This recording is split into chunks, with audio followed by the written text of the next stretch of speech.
Welcome to today's episode. I am thrilled to have an incredible guest with us, Dan West. Dan's entrepreneurial journey is nothing short of inspiring. He went from mowing lawn and working construction to selling online from Colombia, and now he's helping creators monetize their personal brand, driving over $50,000 in client results through his venture, Digital Odyssey. Today, we are going to dive deep into what drives Dan and how he transitioned from his early job to entrepreneurship and the strategies he used to help creators scale and monetize their brand. So let's jump in. Hi, Dan. How are you? I'm great, Toshi. Thanks for having me and thanks for the great introduction. I'm excited to talk today. Yeah, thank you very much for joining us. Can you share your journey with us? You went from mowing lawn to selling online from Colombia, and now you are driven over $50,000 in client results. What was the defining moment that pushed you toward this path? The defining moment was last year. I was in Australia and I'd been an entrepreneur for a few years, but I was starting these businesses, making money, and it was giving me freedom. But to be honest with you, none of it felt fulfilling. None of it felt fulfilling. And then when I finally found this side of Twitter, I guess money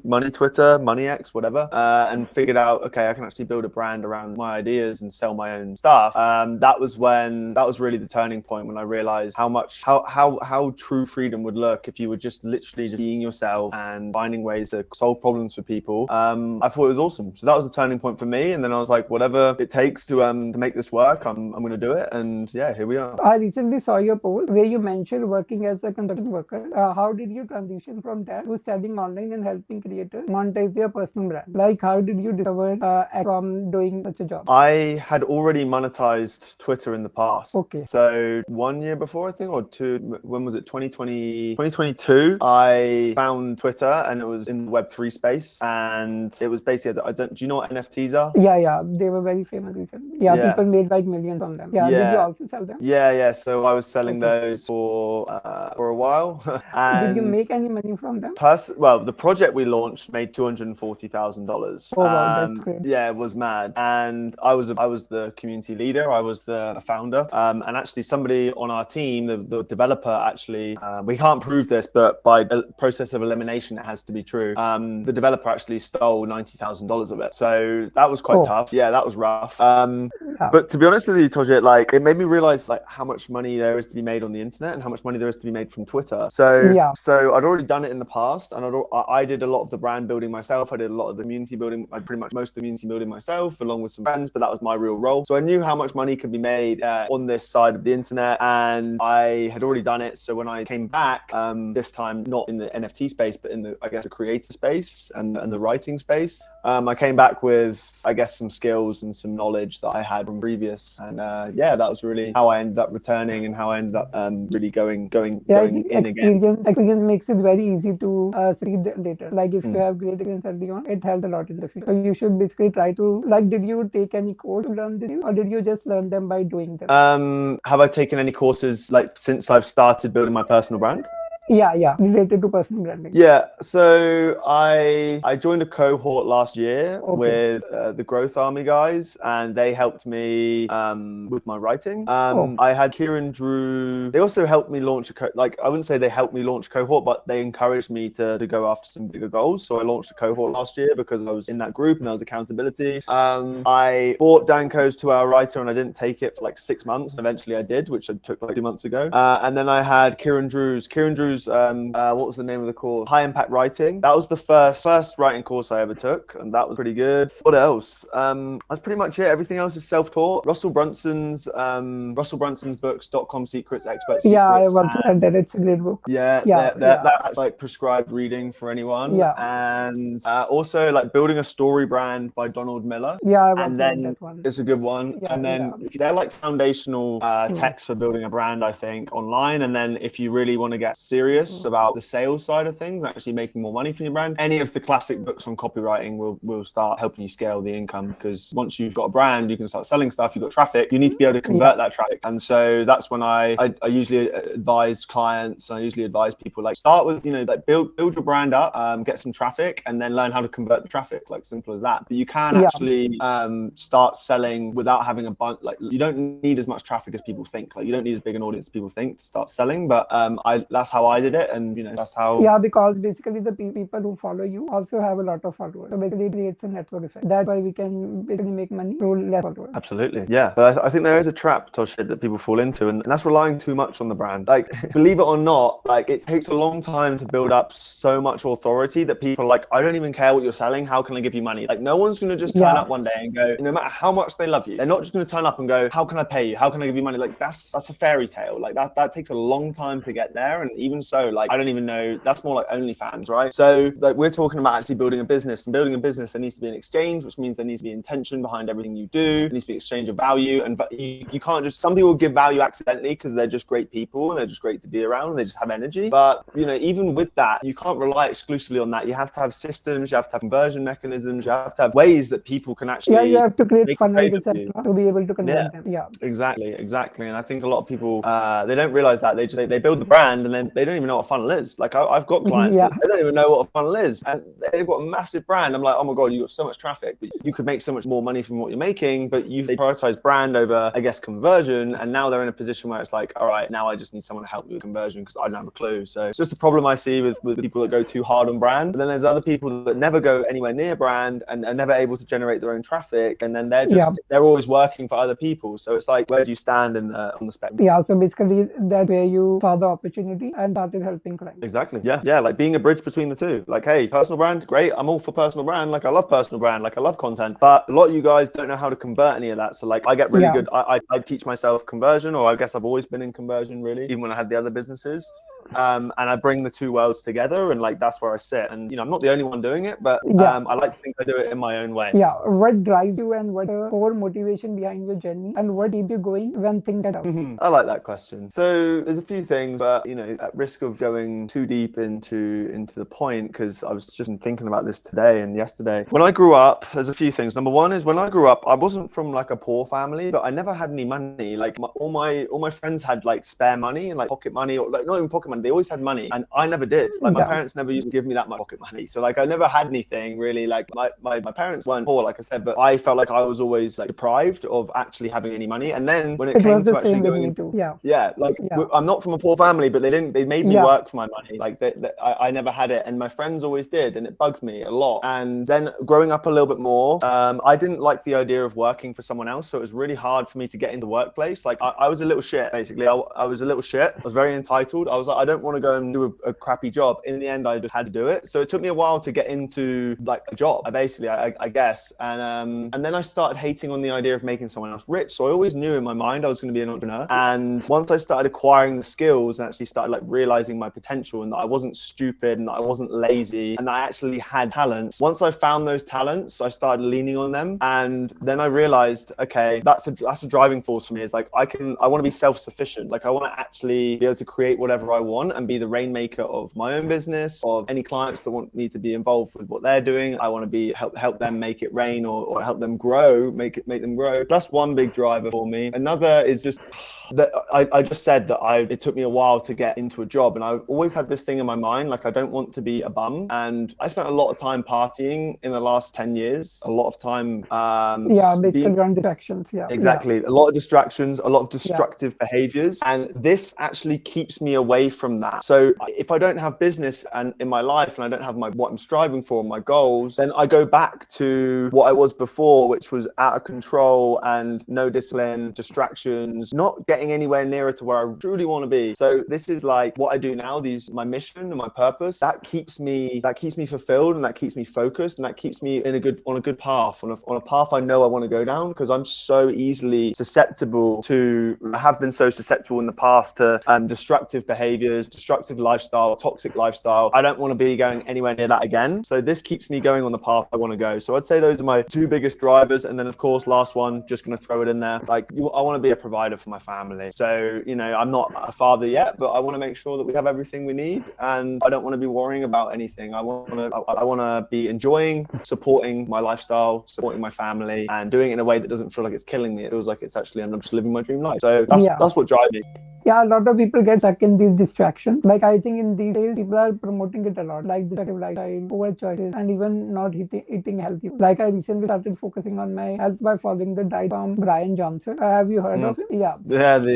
Yeah, reversing aging. Yeah, like it's not What are you literally eating? reversing aging. Yeah, yeah. Basically, I've just integrated nutty pudding. Yeah, basically it is just some seeds and yeah, that is. Do you like it? Do you like the diet? Yeah, I'm liking the diet, and I can feel that my energy is more now. That's what it's all about. It's Yeah, all about the energy. It's all about how much energy you have. Like, I don't care what anyone says. Like, entrepreneurs with more energy, they perform better. And I don't want to make it all about entrepreneurship and how it makes you better at business, because like life's bigger than that. But it all yeah, links together. And I find that the entrepreneurs with the most energy usually are doing the best. Like, they're just either they're winning because they have more energy than everyone else. And people forget that. Like, yeah, you need to do whatever gives you energy, and the diet's a big part of that. And people forget. It bugs me. But yeah, I'm glad yeah. you're getting some more energy with what you're doing. Yeah.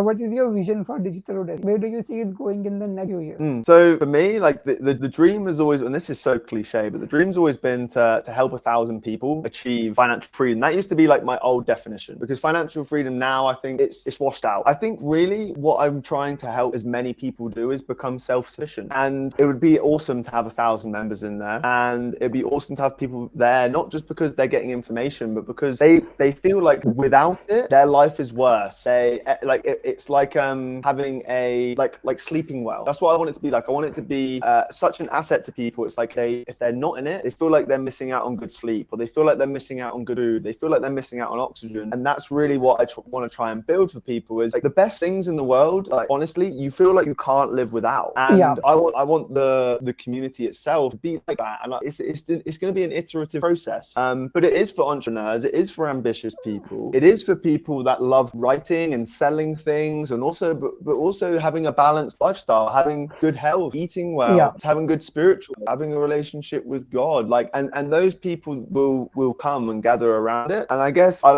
it's probably not ambitious enough to say 1,000, but I'd love to have 1,000 people. That would be awesome. And I can't tell you exactly what result I want people to have, but I want it to be so valuable to people in this particular area of life, which is marketing, sales, and maybe a bit of solopreneurship, building a business, whatever it is. And that being so valuable to them that they're like, this isn't a cost to me. This pays me back 10 times too much ROI. That pays you, like it guarantees you a return. Like, I don't want it to be like, oh, hey guys, keep waiting. Like, it'll all happen. I want it to guarantee people those results, because people that, they put their faith in you and you want to deliver for them. So that's my goal with Digital Odyssey. I nearly changed the name, but I think I'll stick with it for now. But yeah, I'm pretty excited about it, to be honest. So far? Like, yeah, Over 20. Yeah. So I would say I've got like 7 in there now. I'm currently serving about 10 to 11 clients. That was way over 20. Yeah, it's between 20 and 30. Late 20s. I should probably go and write that down good number too. specifically, 'cause it's good social proof. Yeah. Can you walk us through how you typically help your client? Like, what's your process, kind of, if you're comfortable sharing that? Yeah. So Toshit, like my favorite thing to do is to start with the offer. So straight away, I'm like, all right, okay, what are you currently selling? Yeah. And is it aligned with what you really want to sell? Like, getting that right. Like, because a lot of the time people come and they're like, I'm selling this thing, but I don't know, but I've got a few ideas. I'm like, let's get you aligned with the one thing. And then I build everything out from there. So really I start with the offer. So really start with the offer. Start with the offer, because everything stems from the offer. All your content stems from the offer. All of your sales efforts stem from the offer. All of your communications stem from the offer. So really that's the thing we need to get right. But what a lot of people don't realize is it takes a lot of thinking and a lot of personal realizations to actually figure out what you want to offer. Like offer creation is like it's like a self-improvement exercise. Yeah. Because you need to figure out what you really want to give and what value you can offer. And once you figure that out, you become a very powerful human. So it's kind of aligning like maybe a little bit of the spiritual with the concrete, which is, how do we find something that's of value and sell it to people? But there's also like a self-improvement element where it's like you need to figure out exactly what it is you want. And most of the time people already have the answers. So I figured that out with them first. I wanted to talk about the offer there because it's the most important thing. Figure that out, create all the content off the back of the offer, start selling the offer, validate the offer as quickly as possible with 1 to 3 clients pretty much within the first 2 weeks, like get those locked off. And then we'll start working on content. Content is all about how people think about content, not just how to copy a framework or a template. What's actually going on in the mind of your prospects, and how can we leverage that to build a really strong audience, like a magnetically attractive attract our dream clients, not an audience of followers, an audience of clients, people that are considering buying what you want. And the only people that do that are people that are actually interested in the offer you've got. So it's all aligned. And then finally, the final stage is scaling. When people they start bringing clients on. I had a problem where I was really good at getting clients in, but I was pretty poor at keeping them. And I realized that was actually murdering my business. I was always stressed. I was like, why am I so stressed? And it was because I couldn't retain anyone, because I wasn't prioritizing it. So I really built a system around retention and keeping clients for longer. And that has given me so much peace of mind. And now I'm showing my clients how to do that so they can keep people for longer and build steadily over time, rather than having these crazy ups and downs, which I've been through. I've been through it way too much. That's why I don't teach my clients how to go and get big deals anymore. I teach them how to build sustainably, because I don't want them going through the roller coaster that I did. So that's how I help my clients. Like I said, it starts with the offer, and then we work through those other elements. And by the end, people are, they're sustainably building towards 10K a month and beyond. And that's what we want to do. That's how we work. Yeah, that's basically a very great process. Like, you share your own learning, and you also learn yourself how to grow. Like, basically all of you are learning together. But also, obviously, client is getting more value because you have a lot of experience. Are you able I hope so. How do you set your pricing for clients? Are there any specific factors you consider when creating value-based pricing? Yeah. So if it's done for you, like, because I do done with you and done for you, and if it's done for you, I think, okay, so there's the time element. So if it's going to take me, I don't know, like loads of time a week, like loads of my time, then obviously that's gonna dictate a significant price increase. But then also I think, okay, so what's the potential ROI from this with this person? Are they going to get from me this year? And that's kind of basically how I base it. I don't really have a specific framework or a specific. I guess I don't outsource that task to a formula.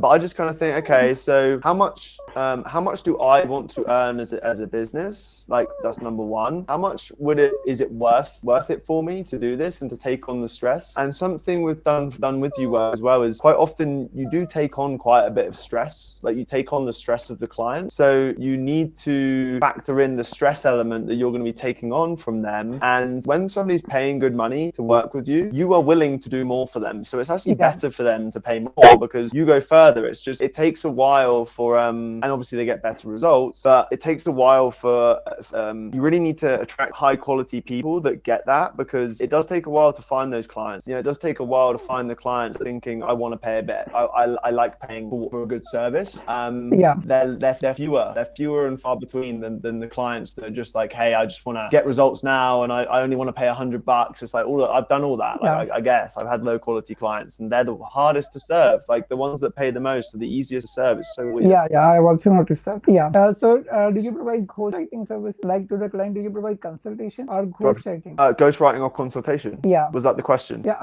Like, do you provide your client? I do both.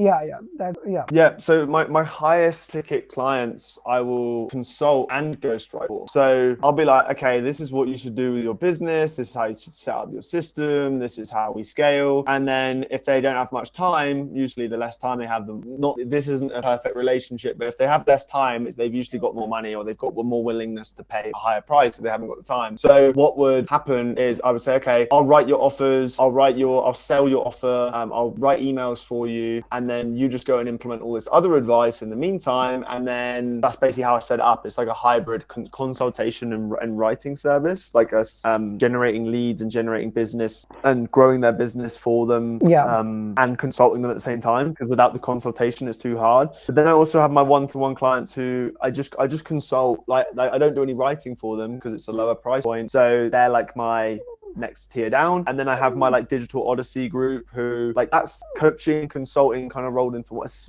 basically the same, but one to many. And then at some point I'll have a course which I release. I mean, I've got a free course at the moment people can go and download in my newsletter, which is, I put a lot of love into that, a lot of care. But right now my biggest priority is how can I serve as many people as possible up here and like, at this higher price point, because they're going to get more results, and eventually work my way down, eventually have courses. But right now I'm pretty happy with where things are. How much much time do you spend on copywriting, like basically writing? Per day? Yeah. I mean, look, I've got a system that can, like, I've got a system, I can have everything done in 4 hours, including fulfillment. But I have to say this, that's usually when I'm just cruising. Like, maybe I'm traveling more, maybe I don't know, like I'm at home and I've got like family to see and I'm doing like that's a minimum is 4 hours. You can grow your business 4 hours a day. Now, how long do I spend copywriting? It depends on the week. Like this week, I'm helping a client launch their community and I'm handling the copy for that. I wrote their offer. I'm selling it for them via email, but we're only doing 1 week of that launch. So I would say on a week like this week, it's probably like client work, my own emails, my own content, my own offers. Like we're probably looking at maybe 3 hours of writing copy a day. Like maybe there's some content like is different to copy, but I'm writing for about 3 hours a day, I'd say. And it depends on the week. Some week it might be 1 hour a day. Some weeks it might be 4 hours. It really depends. But I like that variation, to be honest with you. I like that mix up. But I love it, man. Like there's nothing that makes me happier than writing. I do like making videos as well. Like videos are cool. But writing's my bread and butter. So I'll always prioritize writing over the video stuff. Yeah, prioritizing right things is also important. Like a lot of people miss that. Like they go where the money is. The foundation. Yeah. How do you find clients? Usually it's very difficult to find clients. I like them to come to me. I have systems in place to attract clients and convert them.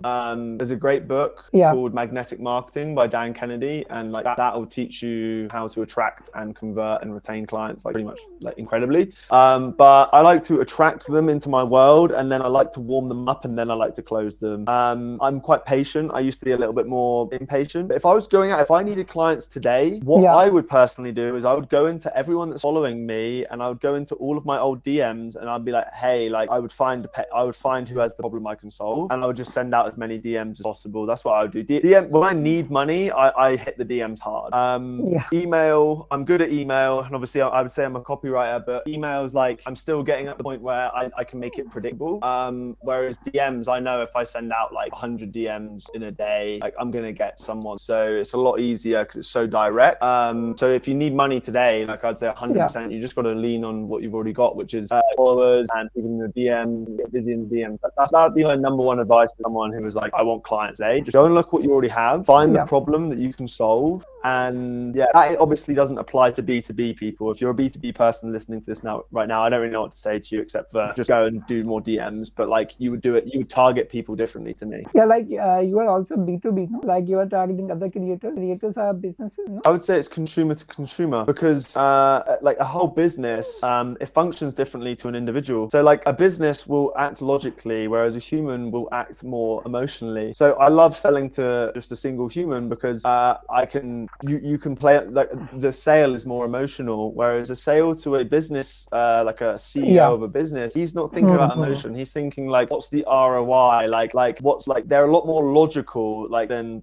consumers. Everyone at the end, they buys with emotion. Like you buy with emotion and you just buy with logic, but it's so much more skewed to like to consumers are so much more emotional, and you can appeal to those emotions a lot easier. Whereas the business like CEO, like who's making decisions on behalf of like hundreds of people, maybe even thousands, they think differently to the consumer, or at least they have a slightly different list of priorities. So it's a different sale. Yeah, now I also think that they are consumers because basically they are individuals. They act more like individuals than businesses. Yeah. And like, here's the thing, like I'm not an expert on B2B sales, but I've done my fair share of research and read my fair share of books, and I went pretty deep into sales for like 6 months. So like, one thing I noticed was like an individual becomes, they act quite selfishly, whereas a business will act, I wouldn't say selflessly, but you're a CEO, you're making decisions on behalf of a lot more people. And you're like, if I mess this up, like I'm not going to take any unnecessary risks here. Like I need to know this works for certain. Whereas a human, a single person might say, well, it's just me at the end of the day. Like it's not like it's my money, so screw it. And I find that's an easier sale for me personally. Some people might say the opposite.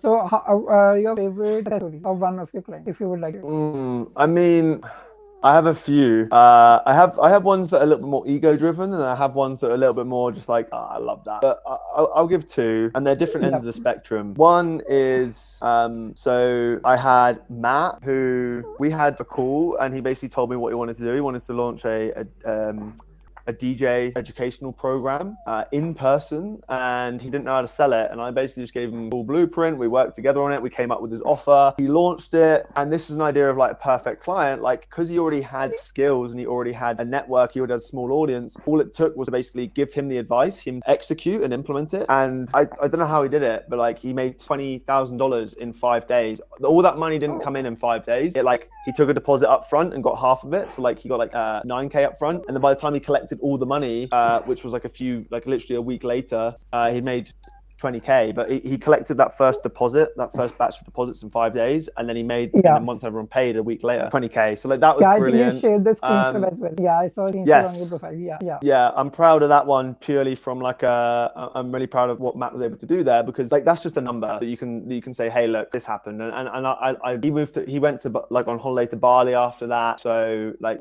he got a lifestyle benefit, not just the money. But then the other one, probably my favorite one that I really struggled to beat this one is one of my clients started paying off their mortgage of their house, and it's such a small thing, but my parents were paying off their mortgage for years, and I know that it's a stress for people and it's just a weight on your chest, and the fact that he was able to, within a few months of meeting me, start paying off his mortgage, so that basically he was living in a house for free. Obviously he was paying his rent, he was paying the mortgage, but like his coaching business, which he loved fulfilling on, enabled him to live in a house he owned for free. And I'm just like, that's so cool. So yeah, like that probably is my favorite, but I like Matt's story because it just proves that like the numbers can go big. Like I'm capable of driving those kind of results. That's an ego, but like Ahab's is probably better because it's just like it's more meaningful than just money. How do you think is the future of personal brand monetization? How do you see the creator economy evolving in like 5-10 years?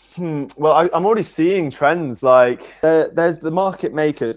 One thing I noticed is last year nobody was really focusing on offers. This year everyone's talking about offers. So I'm noticing a trend towards like it's becoming obvious that the people that got in at the start, like the big names, they all became really, really good at direct response marketing. And now direct response marketing is becoming like more well known in the creator economy. And like you're seeing it, like it's harder to lie now. Like the truth's out. There's no more secrets. Like you look at someone like Dan Coe, he got really good at copywriting and direct response, but put it under the the mask of like this spiritual awakening journey, right? But actually it was like what he was just doing was he was basically just doing direct response marketing with this like allure over the top, right? And now people are starting to realize like what the hell he was doing. He was launching offers, he was just doing direct response just for the twist. So I'm noticing this trend now towards people like embracing marketing, specifically direct response. But I'm also noticing this trend of the market makers now like actually going out and grabbing up and coming creators and saying, hey, I want you on my team. You might have noticed this yourself, like people sharing pictures and they're like, I just got on a call with this big creator, and it's like the big creator is basically asking them to like affiliate for them and advocate for them, and they're basically like, kind of like working for these guys. And what I'm seeing is like the hierarchy is becoming more structured, and people that you think are top of the hierarchy are actually like just in another micro hierarchy with another creator. So I think what I'm seeing is a bit more structure happening, a bit more of a clear hierarchy, like it's actually happening. And also this shift towards like basically just submitting what's going on, and that's that we're all direct response marketers trying to market in the same market against each other, and basically it's like whoever stands out the most and whoever can offer the best product is actually going to win. And I'm just curious to see how people respond to that, and like where people are next year, because it is shifting fast. I'm excited. I love it. Like I'm just gonna keep doing me at the end of the day. But I can see the organization happening, the hierarchies, the more that there's no more secrets, like everyone knows everything. I'm curious to see what the next innovation is going to be to keep ahead of the curve, because now everyone knows what offers are, what marketing is, all of this stuff. It's hard to create like a Danco. Like the next innovation is going to be like, I'm really intrigued and I'd love to be a part of it, but like I'll also observe it if it happens. Specifically because of AI, like ChatGPT can also tell a lot of how to do marketing, how to create offers. What do you think about that? How will it impact? Hell yeah. I mean, well, it'll make people faster. I think the person that can train the AI the best will win, because look, like it's going to take a very special kind of person who loves AI, because a lot of copywriters who can sell, like let's say Gary Halbert still exists today, like he could write better than any AI could. But if you had someone like Gary Halbert Mhm. who could train an AI, Hmm. right? He goes, Yeah. fuck it. Pardon my French. I don't know. He says, screw it. He says, screw it. I'm not going to write any copy anymore. I'm going to train a robot to do it in my voice. Like a master Yeah. copywriter does that. I think Hmm. that, and it doesn't have a copywriter, it's just a marketer, like just a straight up really good marketer who's good at all of it, goes and trains AI to create unbelievable marketing material and unbelievable, like that's basically what it is, marketing material and marketing systems. Yeah. That like that person's gonna win. Like, but that doesn't mean you shouldn't keep upskilling. You need to keep your skills going up, because if you couple it Yeah. with AI, boom, like you've got a super army behind Mhm. you of, and you can just combine the two things together. So if people shouldn't move away from the skills, they shouldn't say, oh, Yeah. AI is coming around, so you should stop learning Yeah. marketing, you should Basically, stop learning copywriting, you should stop learning yeah. storytelling. No. Yeah. It's the Keep best thing going, to be but like done. Yeah. Yeah. program the AI with that knowledge. Because if you don't keep Mm. going, AI is What going do to you think? replace. Yeah, I also think the same only, that we have to upskill, else AI will leave us behind. Even in programming also, like AI can do a lot of Yeah. tasks, but programmers' job will change. Like they will become more of a manager and more creative, but the basic job will be replaced by AI. We'll have to keep evolving and use it to become even more productive. Exactly. I mean, I'll give a quick example. I needed to get some client emails written. I was like, oh God, I want to do different versions. Yeah. So I was like, okay, well, why don't I just get it to plan out 3 different versions and structure it for me, and then I can just go and I can just fill in the blanks. And that's what I did. And I was like, okay, and I sent it to him. I was like, which one do you prefer? Like he was like, okay, like this one's probably the best. I was like, okay, good job we did that, because I could have just written one, like just spent all the time writing one. And well, there you go, I've done it. And it had to be out the next day. And he's like, dude, this is so wrong. Like I came to the table with 3 options, and AI helped me produce it. And then I went and made sure that it was human sounding before we sent it. And that was so much more efficient, so much faster. We can sell Yeah. things faster. We can get feedback faster. It's awesome. I think world economy is going to grow much faster because of AI. Everyone will become so productive. I hope so, man. I mean, that's the thing. Like, what about all the people that can't be bothered? There's so many people that just don't want to even know. They don't even want to know about it. So I think like it's easy for us to say, because like you're a creator, I'm Yeah. a creator. Creator is just like another Yeah. way of saying solopreneur founder that's highly Yeah. creative. Like that's basically what a creator is. It's a Yeah. solopreneur founder who's highly Mhm. creative, type A personality, Yeah. wants to improve. They're a self-improvement junkie. They want to be the best. Yeah. And we would say, yeah, this is really going to help us. So think about all Yeah. those people like that I know back home, like a lot of my friends that they don't even like, they don't give a shit. Like, Yeah. so Yeah. we're in an echo chamber of people that want to win. I think And from them, it's easy for like us to say, but that's our advantage. I think for them, government will have to do something like maybe universal basic income or a universal basic job, like where basically government pays a fixed price This is why so that they can live a good life, a decent lifestyle. I mean, that's it. And that's why it goes back to what I was saying earlier about like really like I love freedom. I stand for freedom, right? But yeah, I I think what I also love really want to freedom. help people with is they won't get freedom without self-sufficiency. Yeah. So it comes down to self-sufficiency. Like you need to be self-sufficient to some extent, or to a good level to get the freedom. And that's why I was saying, my mission with Digital Odyssey, it's like I really want people to become self-sufficient, because then they Yeah. can have the freedom, then they can have the power, then they Mhm. can have the money, then they can have the whatever they want, the Yeah. abundance, if they can become self-sufficient enough. And that's one thing that a lot of people in society aren't doing. They're not willing to become self-sufficient. And the ones that do are the ones that end up having options. They can go and build a company. They'll be more leaders. They'll be better leaders, so people will follow Yeah. them. They can go and stay a solopreneur forever if they want. They can go Yeah. and launch offers. They can go and like travel the world, like whatever. Just as long as an individual becomes self-sufficient, they can do anything they want. So I think that's why I'm really pushing that as my mission today. Or anyway, that's the last time I've really Yeah. spoken about it. Is because once you have that self-sufficiency, then your options are boundless. Like you can bring Yeah, you people can do on. You can have a whatever you team. want. You Yeah. can stay solo if you want. Yeah, yeah. Like Mhm. basically change their life forever. What advice Yeah. would you give to someone who That's is it. starting as a creator right now? Set goals, but think about where you want to be in a year, not where you want to be in a month. Like people will listen to that and not listen. Like people will Yeah. hear that, but they won't listen to that. They'll go, I want to hit 10K a month next week. Yeah. And then they'll get really upset when they don't. Trust me, it takes so long. It took me 8 months to That's monetize. yeah. It took me nearly That's why they give up so early. it took me about exactly because their goals are unrealistic. Like you've got to think, as Yeah. long as I can make my first dollar by month 3, like I'm good, like I'm doing well. And Yeah. it took me 8 months to monetize, and I could have monetized sooner, but I made like $900. It was like kind of cool. Yeah. That was my first client. It took me 8 months to get them. Mhm. So And set how many goals that followers? are like for the year, like think 1,500 followers, I think. Oh, wow. Yeah, I was a late bloomer. So that would be like, that will give you more peace of mind. If someone actually truly listened to that and said, like, think about 10K a month, which is what everyone wants, map out a plan of how you're going to get there in 1 year. Don't just think it's going to happen next week. Stop comparing yourself to creators that you don't know how long they've been on the platform. You don't know what job, you don't know what they've sold. You're comparing yourself to people when maybe you're a complete beginner and they've maybe got loads of experience. Like I had experience before I came in this game. Like, don't compare yourself to me. Like that's a terrible idea. Plus, I'm older. I'm like 29. So like, don't compare yourself to me. And that would be number one, because I think the biggest problem for creators isn't making money. It's the mental health issues associated with not making money. That's a bigger problem than the motivation itself. And I would say that if you wanted more practical advice, just pick one offer and try selling it. And you realize that you don't have to get it right the first time round. Every time you do it, like they might take you 5 attempts to make any money from an offer. So those are the two things I would say. Number one is map out a plan for a whole year. And if you want to hit this 10K a month your goal, like think about like it's going to take you 12 months to get there, and then map out how you do it and like be realistic, right? And don't compare yourself along the way. The second thing is like, what's the how? Like, how am I going to do that? Well, I don't have time to explain the whole blueprint today, but I would just pick an offer that you wouldn't hate fulfilling on and sell it. Like, and if it doesn't work out, screw it. Move on to the next one. You'll get better every time. Yeah, basically,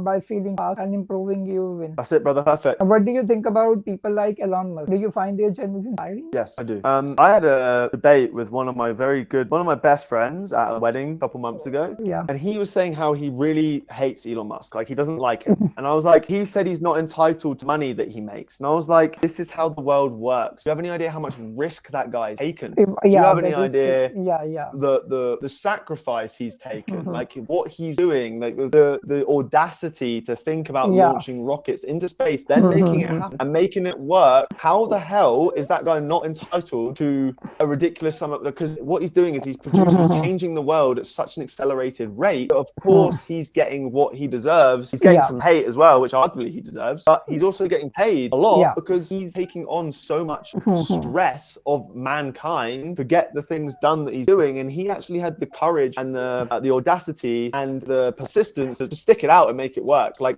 how can you not be inspired by someone like that? He really is. He's the real life Iron Man. And I know that's a bit of a meme going around. And I wouldn't say I'm like a super fan, but I respect Elon. How can you not respect that guy? I get it. If you're left wing, sometimes he makes if you're left wing, I get why you don't like him. Sometimes he makes weird comments, but the work he's doing is just amazing. Like, he does not care about work-life balance or anything. He works the whole day. Like, he's just doing amazing stuff. He is, yeah. And he's a big reason why I was so excited by X, by Twitter. I was like, well, I'm gonna 100% gonna stay now because Elon's running it. You know? A lot of people said that the platform is going to die, but I did not believe that, because Elon Musk is such a great entrepreneur. How can he like lose it? Do you think we are living in a simulation? How does this philosophical question influence your work, if at all? I love that you asked that. I'm very fascinated. I love that you asked that. No, I don't think we are. I don't think we're living in a simulation, but I do think that we are living in a world that we don't see everything. Like we interpret things, and we inherit a brain and a body and a mind from our ancestors, right? So like this is, you have a body that you've inherited from your parents, from their parents, from their parents, and so on and so on. So like we're influenced by how they used to see the world. So I think we can hallucinate, and we can have paranoid delusions, delusions of grandeur. Like we can imagine things and believe that is and our body can experience that as fact, as true, even if it might not be. So it makes me think, like, what else in the world are we not fully have we not got right, and what limitations are there, actually self-limiting beliefs that we have inherited, and that we have inherited not just from our ancestors and our parents, but also from the world around us, our friends, where we grew up, the town we grew up in, etc. All these beliefs, and it's like, actually the beliefs is what shapes your whole world. What shapes your environment. It shapes your whole existence. So I don't think we're necessarily living in a simulation. I do think we're living in a world that is completely 100% dictated dictated by our beliefs. And you have one man that believes something different and unique and also that is so compelling, they can change the world. One of my heroes, Winston Churchill, I know he wasn't the best guy in India, Yeah. but he was actually one of the best humans that ever lived for the UK in terms of the Second World War. And he believed that we could do what he believed England could fight, and they were willing to give up. Like, he convinced everyone that. So like, he changed the world of his beliefs. Yeah. Jesus Christ believed something different to what the Pharisees and what the old faith was preaching, and he changed the world. Whether he existed or not is like, debatable, but like his teachings, which are in the Bible, changed the world. Yeah. And so even bad people. So I don't think we're living in a simulation, but I think we are living in a world that is run pretty much exclusively on two things: beliefs and energy. That's pretty much what we live off. Like, we live off beliefs and we live off energy. If we've got energy and belief, we can do anything. Yeah, but the beliefs are also influenced by the environment. Like, sometimes I feel weird thinking I would have ended as a different person if I was born in a different circumstance. Have you ever wondered the same thing? Or like, it makes me feel very weird when I think that. Yeah, but here's the thing, Toshit, man. Like, they've done twin studies, and usually, like, everything's very. I'm a nature person over nurture. I believe the environment can change you. Like, if you have friends that take a lot of like drugs, then you might get into drugs, and that could change you. Yeah. But with that being said, that just means that you had an exploratory nature, a curious nature anyway, because it was in your genes. So I think the details will be slightly different for each individual, but I think you're genetically wired to do certain things in life and to behave a certain way. And we can see this with twin studies. Like, if you have one twin that's exceptionally ambitious, the other one will be exceptionally ambitious. If one ends up becoming like a professional sportsman, the other one becomes like a professional sportsman. It's like genetically we are predisposed to certain fates, I guess, because of our wiring. So I think, the environment can change the details. Like, did they become a drug addict, or did they become a gaming addict? Like, did they become an alcoholic, or did they become addicted to smoking? Like, these little details can change. Or did they become a workaholic, or did they become, I don't know, like an alcoholic? It's like, either way, like the nature of the person really dictates the outcome more so than the environment. The environment changes the details. What will happen when AI has more knowledge than any human ever existed? Do you think that's possible? I think knowledge it already has. Like, we have literally saved all the internet, but I think it does not have the consciousness. Like, basically how we use the knowledge. I love knowledge. I mean, look, I think every individual who cares about development and cares about acquiring knowledge, every individual has a different set of knowledge to the next person. I believe Naval Ravikant calls it specific knowledge. Yeah. And this is like the insights that you gain along the way. It's the study you do, but it's also the life lessons that you get. So there is not like no one person will have the same amount of knowledge as the next person. But as together as a human race, like, that collective cocktail of knowledge is like pretty extreme. But then you get all into like AI, I guess, and what happens is inside the AI, it's more organized. It's more clearly organized with it all blends together, and it's like specific knowledge. Every human has weird little specific knowledge, but like in a computer that you can categorize it a lot cleaner. And I think the difference is in a human mind, it like mixes together and it like, it becomes a cocktail, whereas in the AI it's a list. It's like just and